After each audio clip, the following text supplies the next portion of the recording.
My name is Dr. Ben Carson. I need to clarify right from the start. I am not the politician you see on the news. I am not a public figure, or at least I wasn't until today. I am, or I was, just a man who spent the last 12 years of his life inside the sterile, fluorescent-lit walls of the pediatric emergency room at Mercy General Hospital in Chicago. I am a man of science. My entire adult life has been dedicated to the observable, the empirical, and the logical. I deal in blood counts, oxygen saturation levels, viral loads, and heart rates. I do not deal in miracles. I do not deal in prophecies.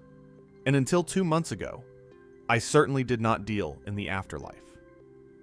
If you had asked me in October what happens when a human being dies, I would have given you the standard medical answer. I would have told you that it is like unplugging a complex computer. The screen goes black, the hard drive stops spinning, the electrical impulses cease, and the data is simply gone. That was my belief. That was my reality. It was a cold reality, perhaps, but it was one I could understand. But on November 14th, 2025, my reality didn't just break. It was shattered into a billion pieces. I am recording this video, and I am writing this testimony because I have been given a timeline. I am not here to sell you a book. I am not asking for donations.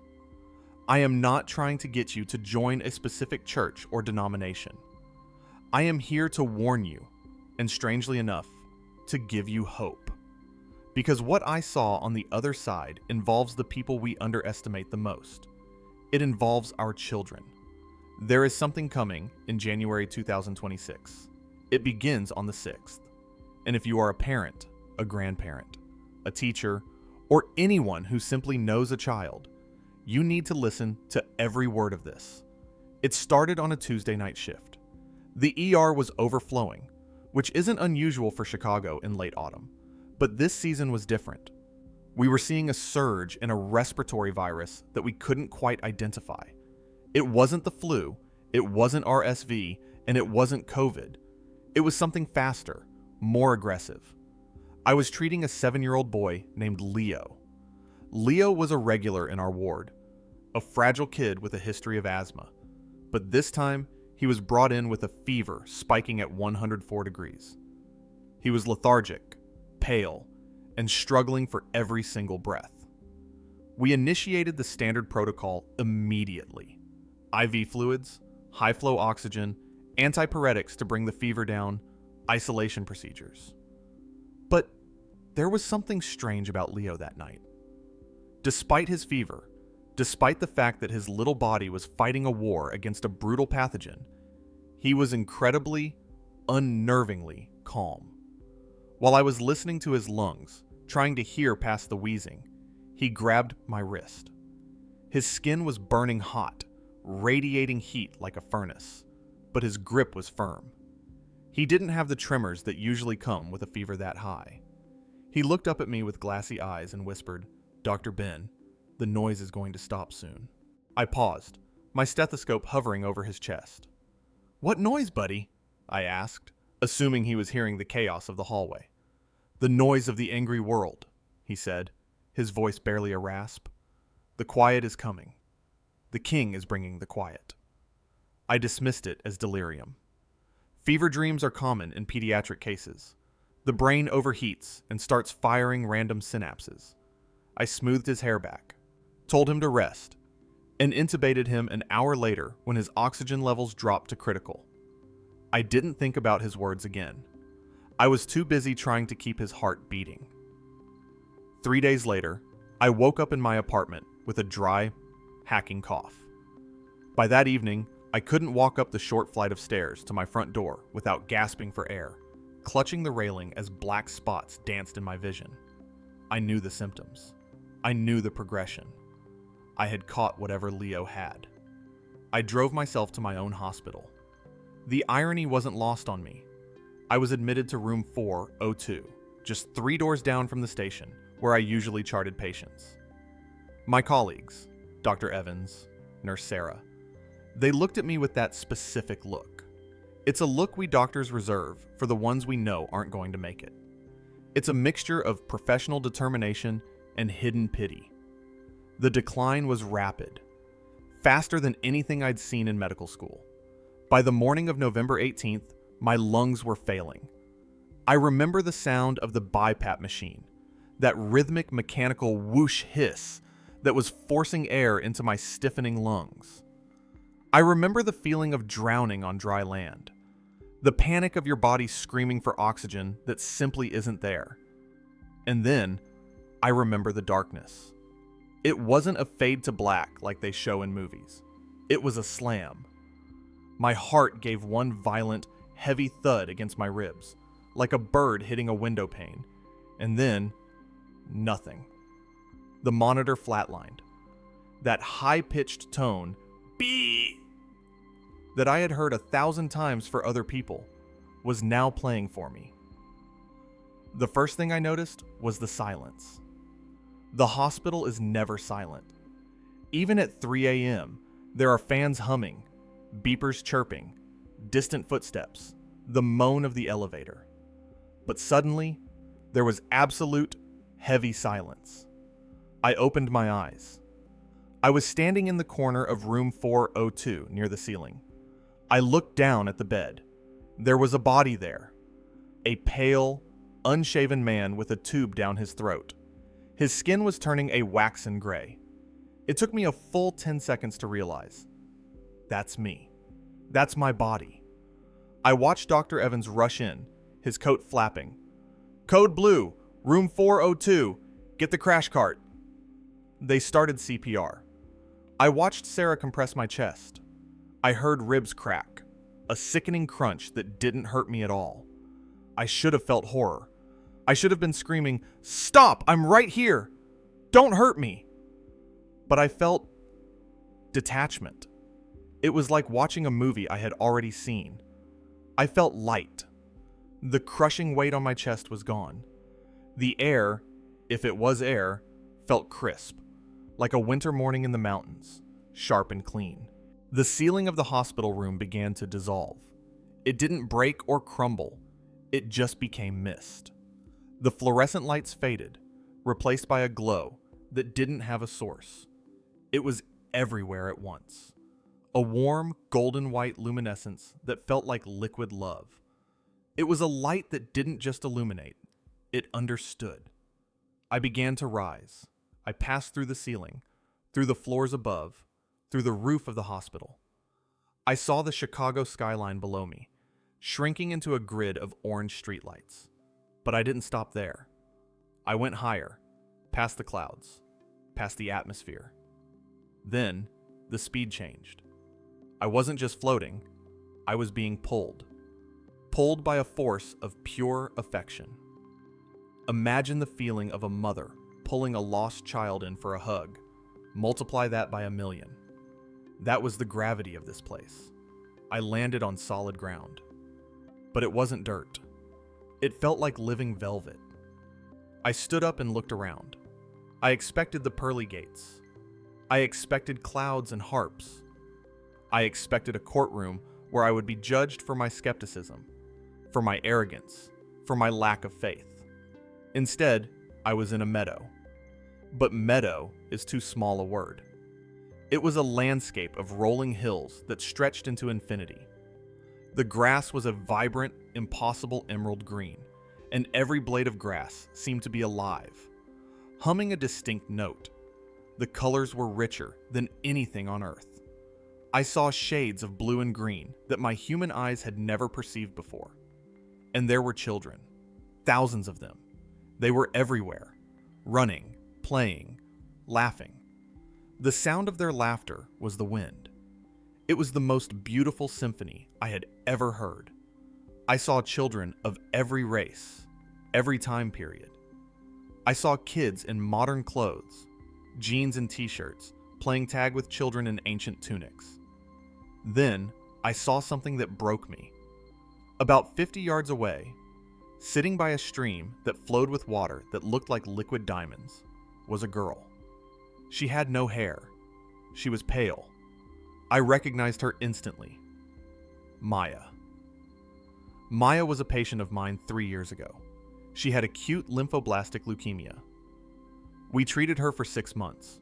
We threw every drug, every protocol, every experimental treatment we had at her. We lost her on a rainy Tuesday. It was one of the deaths that made me harden my heart. It was one of the deaths that made me question if God existed. How could a God allow a 6-year-old to suffer like that? But here she was. She had long, thick, dark hair that cascaded down her back. Her cheeks were rosy and full.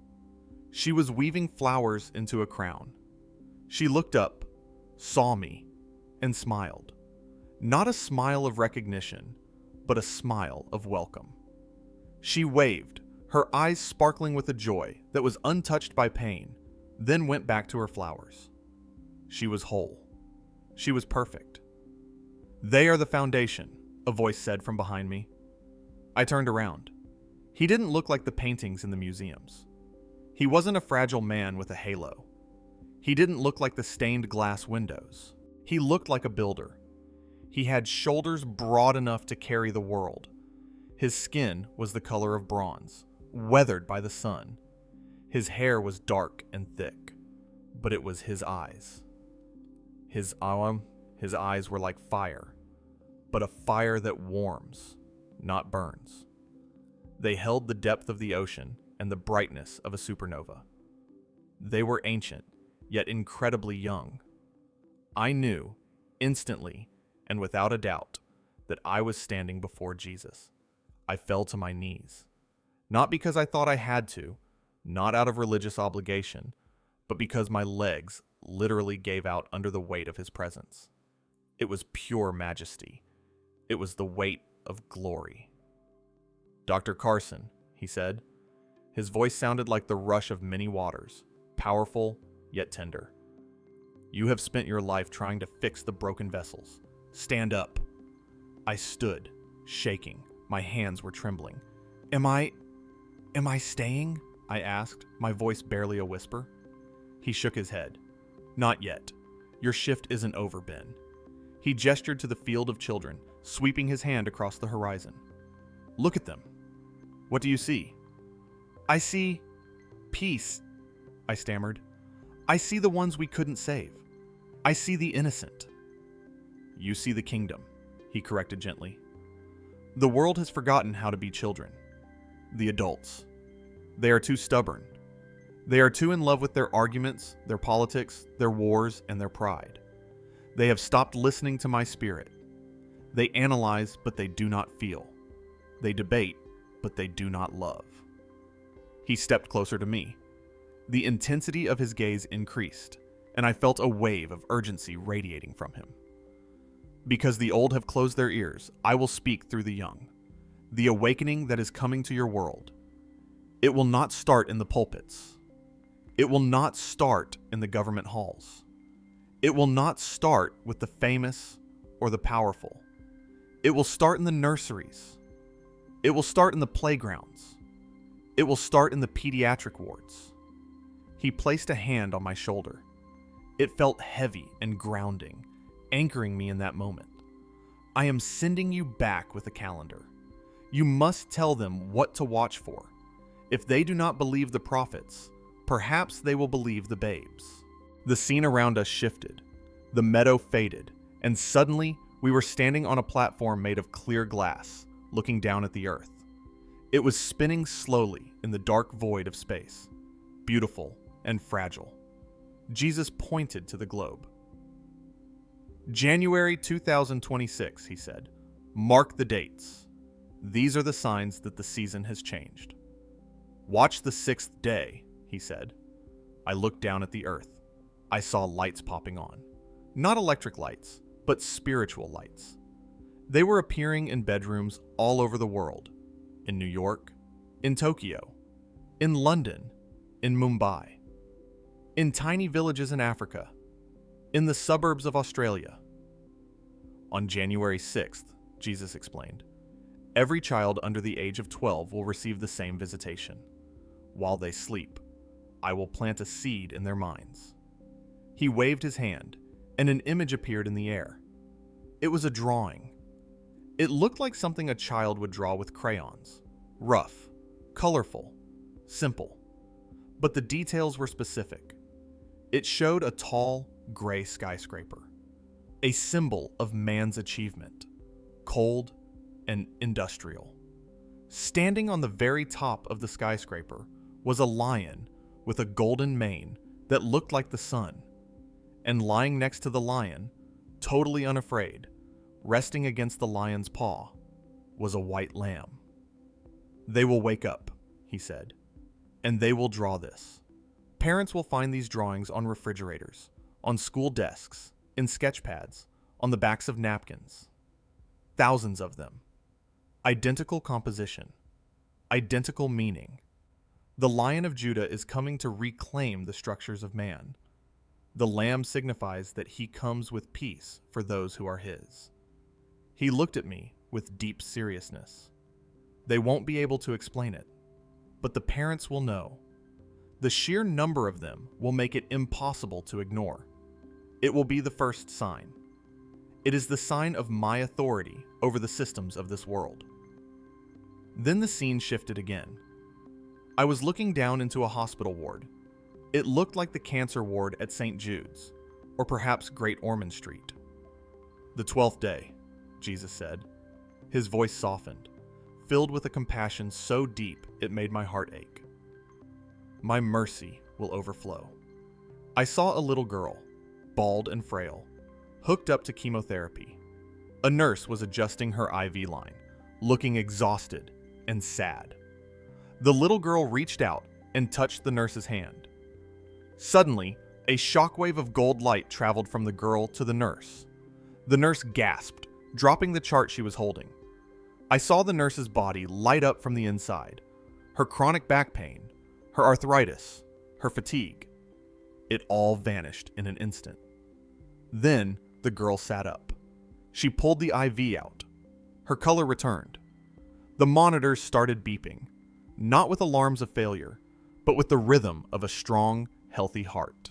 "For 7 days, starting January 12th, Jesus told me, I will give the children the gift that the apostles carried.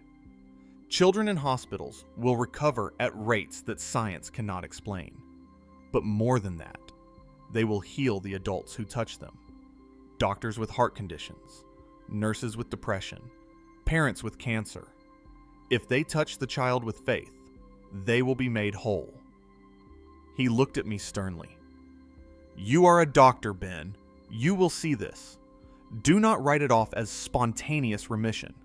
Do not call it a statistical anomaly. It is my hand. I am turning the tables. The weak will heal the strong." Then came the final vision, and it was the one that made me tremble the most.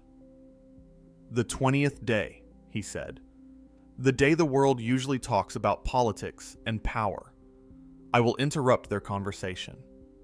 I saw living rooms all over the world. I saw families eating dinner. I saw toddlers in high chairs, children who could barely say mama or dada. I watched a 2-year-old boy in the vision. He stopped eating his mashed potatoes. He looked straight at his father.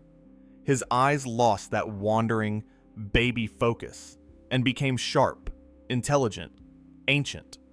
It was as if a wise old soul was looking through the eyes of a child. The toddler opened his mouth and spoke, not in baby babble, but in perfect, clear syntax. "Prepare the house. The king is coming." Jesus turned to me. "They will speak in their native tongues: English, Spanish, Mandarin, Arabic, Russian.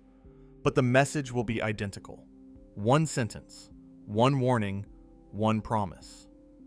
"Prepare the house," I repeated, tears streaming down my face. "Yes," Jesus said, "because the house is dirty. The house of the world is filled with clutter, with noise, with distraction, and the king is at the door." The vision faded. We were back in the meadow. The colors were still vibrant, the children still playing, but I felt a pull, a heaviness returning to my limbs. "Why me?" I asked, my voice cracking. I didn't even believe in you an hour ago. I am a skeptic. I am a man of science." Jesus smiled. It was a smile of knowing. "Because you are a scientist, Ben, you need evidence. Now you have it. And because you love the children, you fought for Leo. You fought for Maya. You fight for the least of these. That is why I chose you." He placed his hand on my chest, right over my heart.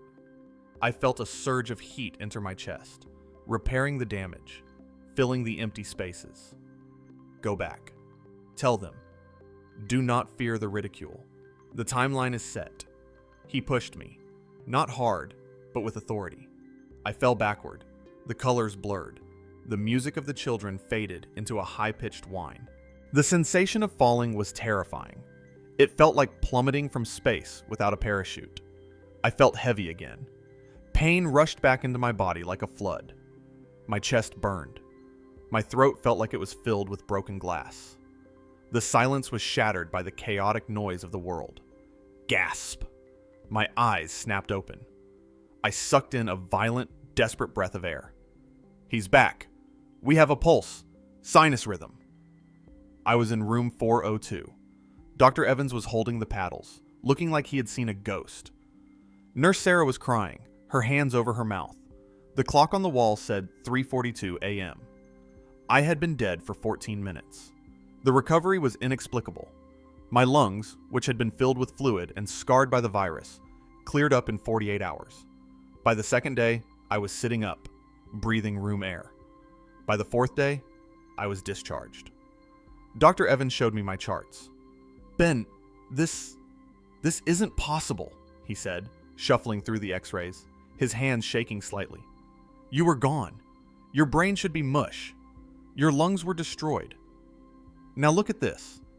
It's like you have the lungs of a marathon runner. It's like you were rebooted." I didn't tell him then. I couldn't. I was still processing the magnitude of what I had seen. I needed to verify it. I needed to know I wasn't crazy. So I went to find Leo, the boy who gave me the virus. I found him in the pediatric recovery wing. He was sitting up, drawing in a sketchbook with a set of crayons his mother had brought him. I walked over to his bed. "Hey, Leo." He looked up. He smiled. It was the same smile I had seen on Maya in the meadow. "You went to the quiet place, didn't you, Dr. Ben?" My blood ran cold. "How did you know?" Leo turned his sketchbook around. On the page, drawn in crayon, was a tall gray building. On top of it sat a yellow lion and a white lamb. "I saw you there," Leo said simply. "The king told me you were coming back. He said you have a job to do." That was the confirmation I needed. That was the moment I knew this wasn't a hallucination caused by hypoxia. This wasn't a dream. This was real. So here I am. It is December 2025. I am putting this video out now because we don't have much time. I know how this sounds. I know the skeptics will tear this apart in the comments. I know my medical license might be at risk for saying this. I don't care. I have seen the map of the future.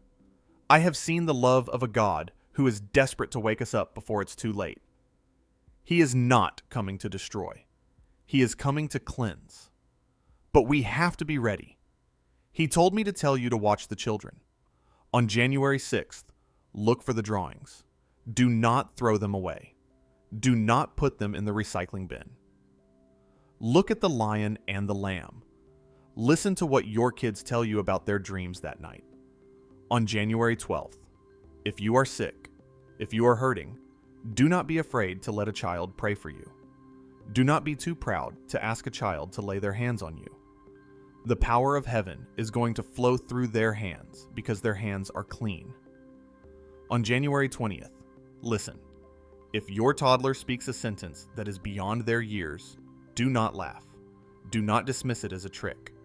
It is a message for you. Prepare the house. The king is coming. My house is ready. Is yours?